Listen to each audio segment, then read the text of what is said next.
आरोप मिल गया और कौम को कहें कि कौम भी भेड़ बकरियों की तरह कभी इधर डंडे मार के हमें कभी इधर ले जाएं और कभी हमें डंडे मार के उधर ले जाएं। ये दिन चले गए, खत्म हो गए। कौम इस मुल्क की डिमांड करती है कानून की बालादस्ती, इंसाफ। मेरे नबी सल्लल्लाहु अलैहि वसल्लम ने जब मदीना की रियासत कायम की थी तो सबसे पहले अदल और इंसाफ कायम किया था। उसके बाद खुशहाली आई थी। आज अगर सिंगापुर और हम किधर रह गए और सिंगापुर किधर चला गया?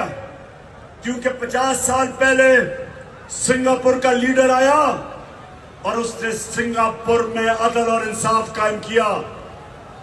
इसलिए आज हमारी औसत आमदनी मुश्किल से $2000 है। गुजरावाला, हमारी औसत आमदनी $2000 है मुश्किल से। सिंगापुर की $60,000 है।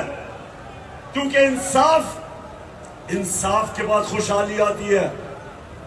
कोई खुशहाली नहीं आती जिस मुल्क में जुल्म का निजाम हो जो पाकिस्तान में है। ये छोटे बेचारे गरीब लोगों को आप जेलों में डाल दें, छोटी छोटी चोरियों में। बेचारा आजकल की महंगाई है जो इन्होंने इंपोर्टेड हुकूमत है 50 साल में सबसे ज्यादा महंगाई की। आज बेचारे बेरोजगारी में और महंगाई में एक गरीब घराना में आदमी चोरी करता है, वो जेलों में। और इस मुल्क के बड़े बड़े डाकू अरबों डॉलर इस मुल्क का लूट के जो बाहर ले गए,